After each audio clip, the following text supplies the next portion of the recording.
Justice feels noble today: gowns, gavels, and polite speeches about fairness. But peel back the centuries, and justice wasn't written on paper, it was written in blood. Long before courtrooms, laws weren't about right or wrong. They were about survival, power, and keeping angry mobs from tearing each other apart. A stolen goat could mean a hacked-off hand. A broken oath could mean exile or execution. Laws weren't gentle guidelines, they were threats carved into bone, warnings painted in crimson. Justice wasn't blind, it was brutal, and everyone knew it. In this video, we'll uncover 9 blood-soaked origins of justice where punishment was spectacle, fairness was flexible, and law was just another word for fear. Number 9. Imagine being accused of a crime with no evidence, no lawyers, no CSI team dusting for fingerprints. How did ancient societies figure out who was guilty? Simple. They let the gods decide, enter the trial by ordeal. In early Europe, suspects were thrown into rivers, forced to hold red-hot iron, or made to swallow poison. The logic was beautifully twisted.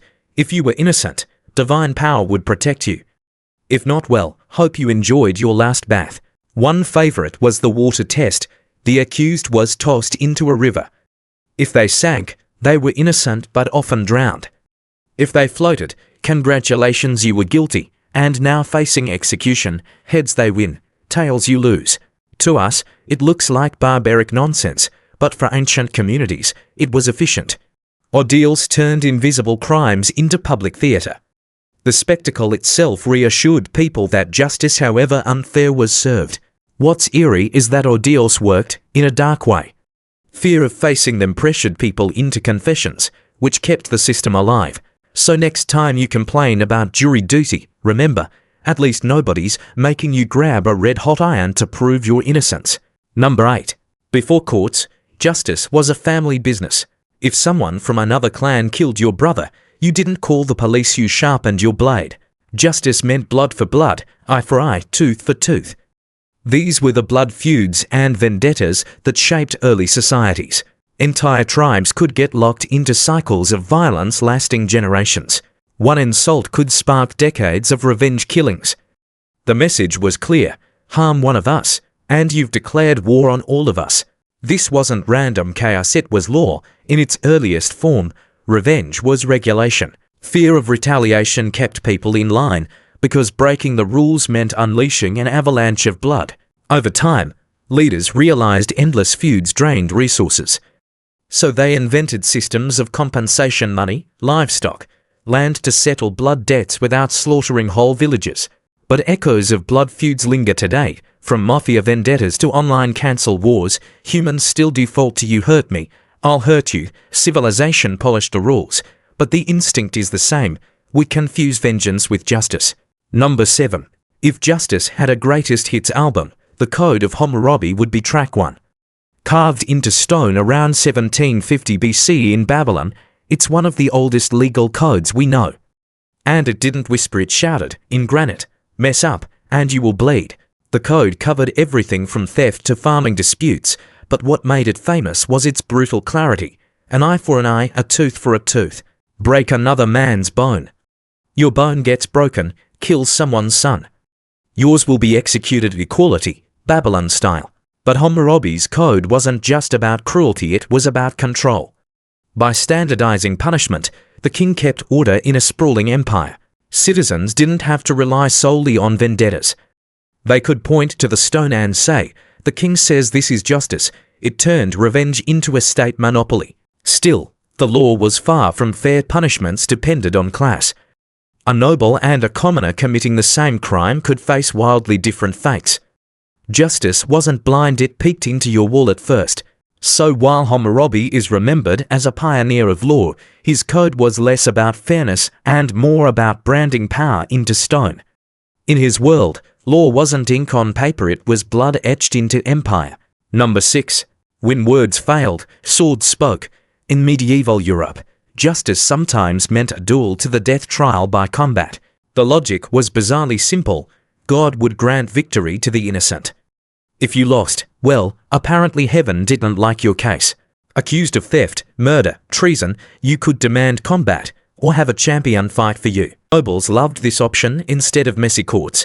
they got a chance to flex their knightly muscles and call it justice. Commoners, less lucky most didn't survive long enough to appeal to God's judgment. But trial by combat wasn't just bloodsport, it was legal theatre. Crowds gathered, banners flew, and swords clashed while the law sat back, absolved of responsibility. Win, and you walked free. Lose, and your corpse proved guilt. Convenient, right? Eventually, societies realized divine justice looked suspiciously like whoever was stronger, better armed, or richer kings phased it out, but not, believe it or not, traces of trial by combat lingered in European law for centuries. In England, it wasn't formally abolished until the 19th century. So while today's justice plays out in quiet courtrooms, our ancestors once settled disputes by hacking each other apart. It wasn't fair, but it was spectacular justice as public entertainment. Number 5. In some ancient cultures, justice wasn't about balancing scales, it was about blood offerings. When disaster struck, famine, plagues, or defeat in war, leaders claimed someone had sinned against the gods. The solution: sacrificial justice. Victims could be criminals, captives, or unlucky scapegoats chosen to purge society's guilt. By spilling one person's blood, the community believed divine wrath would end. To them, execution wasn't punishment, it was cosmic negotiation. Take the Aztecs, who staged elaborate rituals where blood was currency to appease their gods. Or the ancient Greeks, who sometimes exiled or executed a pharmakos scapegoat during crises, symbolically transferring society's sins onto one body. These weren't private punishments, they were festivals. Crowds gathered to watch, because public bloodshed reassured everyone that order had been restored. Of course, this wasn't justice in the modern sense. Innocence didn't matter, guilt wasn't personal, it was collective. The chosen victim paid the price for everyone else's peace of mind. In a strange way, it worked. Fear and/or kept societies obedient, reminding them that laws weren't just human, they were divine contracts. So next time you complain about paying a parking ticket, remember your ancestors might have solved the problem by tossing you into a volcano. Number 4. For centuries, justice wasn't tucked away in courtrooms, it was staged in the town square. Public executions were the Netflix of the Middle Ages, free, violent, and disturbingly popular. Criminals were hanged, burned, beheaded, or broken on wheels, not only to punish them, but to teach the crowd. Each execution was a grotesque PowerPoint presentation, steel bread, and this is your future. Justice wasn't just about ending a life, it was about engraving fear into memory. Theatricality mattered, hangings were scheduled like festivals. Children attended, vendors sold food, executioners became minor celebrities. Brutality was entertainment, but also propaganda. Kings and rulers loved it, it reminded everyone who truly held power. Was it effective? In the short term, yes. Few things discourage theft like watching someone's head roll into a basket. But long-term, public executions often hardened people. The crowd could cheer, jeer, or even riot, turning justice into mob energy. By the 18th and 19th centuries, Enlightenment thinkers pushed to end the spectacle. Punishment moved behind prison walls, out of public view. Justice became civilized, or at least less bloody on the streets. Still, the shadow of spectacle remains. We may not gather at gallows anymore, but sensational trials and media frenzies prove we still crave justice as theatre. Number 3. Long before written contracts or police reports, societies relied on something both fragile and terrifying: the oath. Swearing an oath wasn't casual, it was binding your soul to truth, with gods or ancestors as witnesses. Break it, and you didn't just risk shame, you risked divine punishment. In early Germanic and Norse cultures, oaths could decide trials. If enough respected men swore you were innocent, that was it, case closed. Truth wasn't proven by evidence, but by reputation, fear of curses, and the willingness to gamble your eternal soul. The danger was obvious. A powerful liar with loyal friends could bend justice. Still, the system worked because fear kept most people honest. Breaking an oath meant risking exile, ruin, or the wrath of gods everyone believed were watching. Even kings leaned on oaths. A vassal swore loyalty on sacred relics.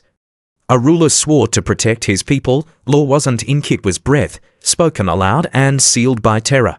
And echoes linger today. Courtrooms still demand witnesses swear an oath to tell the whole truth. Politicians swear into office with hands on holy books. We may not expect lightning to strike liars anymore, but the ritual reminds us. Justice began as promises carved in fear. Number 2. After centuries of endless feuds, some societies realized that revenge was bad for business. If every murder sparked a cycle of killings, whole tribes could vanish.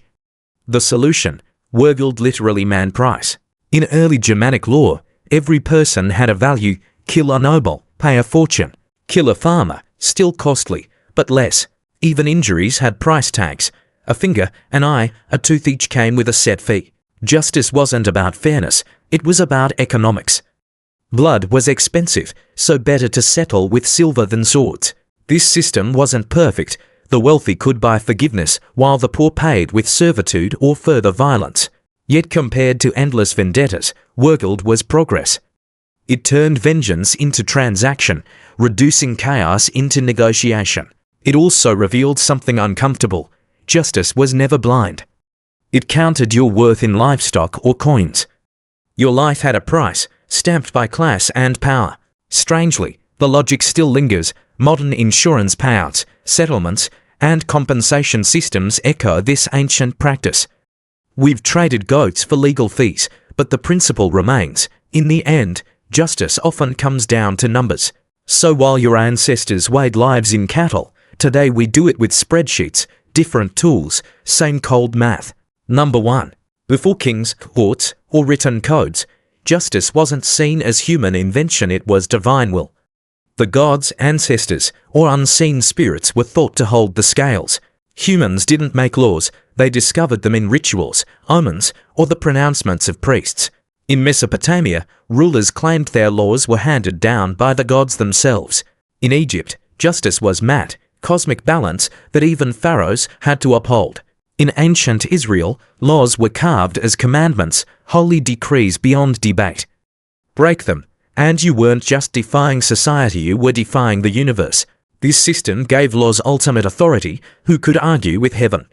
But it also made justice terrifyingly rigid.